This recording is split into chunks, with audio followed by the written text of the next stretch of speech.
This is Touring Karts Pro by the developers Ivanovich Games, and it was released on the 19th of May 2021.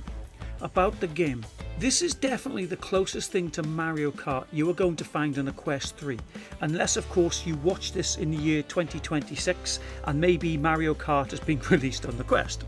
So nothing too complicated here. Get in your car and race. It's that simple. During each race you are given tasks to fulfill, and after each race, if you have completed your tasks, you earn a coin, which then goes into a machine and you get cards. To be honest, it's a bit overcomplicated, but it is effective. So the point is, you are unlocking cars, upgrading them, making them better to compete in other and harder races. There is an option to skip all that and have everything unlocked by the way of a Quickstart. But where's the fun in that? Game menus. The game menus are big and bright and keep in with the game's theme. Everything is well presented and is easy to understand. You have single player, multiplayer, quick race and a garage. Then you can toggle audio settings, language, see the player info and adjust sensitivity for your controls and configure them. Levels and size. There are 22 tracks to this game, and each track is named by a country, and all are a decent size. There's plenty to look at as you go around the tracks, stuff off in the background, things on the track, lots to keep you amused. The unlock system's decent. It could have been a lot better and clearer, but it's okay. Controls. The controls are fair. You can choose from virtual hand or joystick, right hand or left hand, and then when you're driving you can change the camera views, respawn, beep your horn, and usual steer, brake, accelerate and throw. I really love the changing views in this game.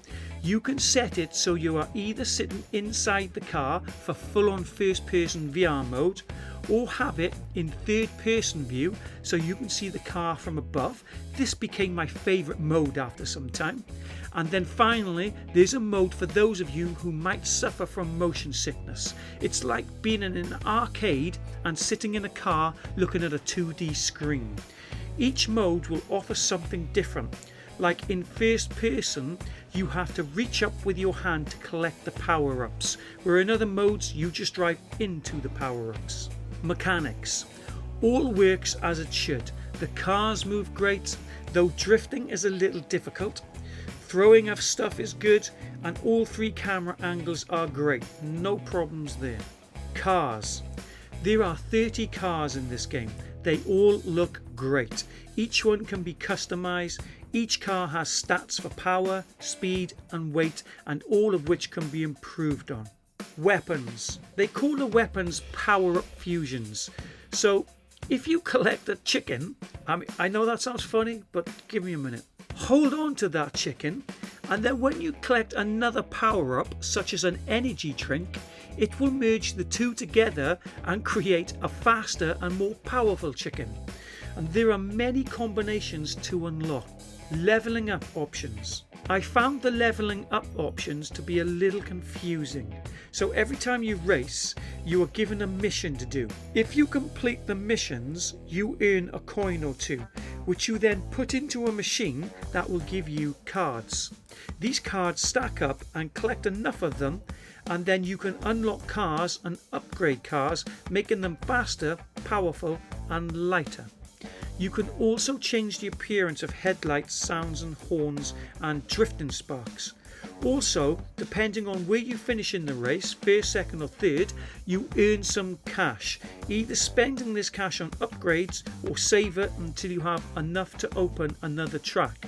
But if you come fourth, fifth or sixth, you get no cash. Online playability. Now I did try online playing, and I was kind of just thrusted into a race, so I don't actually know if I was playing with other people. There were no names and there was no talking, no visual leaderboards, so I don't actually know if it worked or not. I have to assume there was no player base and I ended up just racing against bots.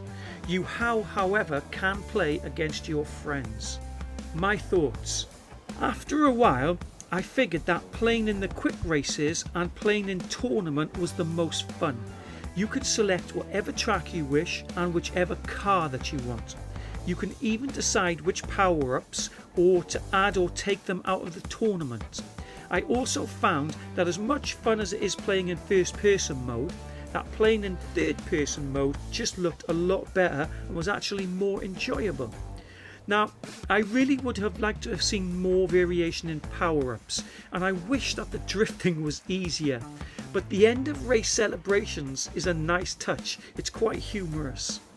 It would have been great to have options to customize characters and maybe have race helmets as unlockables, as this is what you mostly see on other players. But if you can pick this game up for less than £5, then I think it's a great bargain. You will have fun with this, and I think this game would shine playing against your family or friends. It's not as great as Mario Kart, but it's still a lot of fun. So overall, I mark Touring Karts Pro an 8.4 stars. Now please show me support by clicking that like button and leave your thoughts on this game in the comments below if you have played it. And please come be part of this community and hit subscribe. Let's support one another in our gaming experiences. Thanks guys, and happy gaming.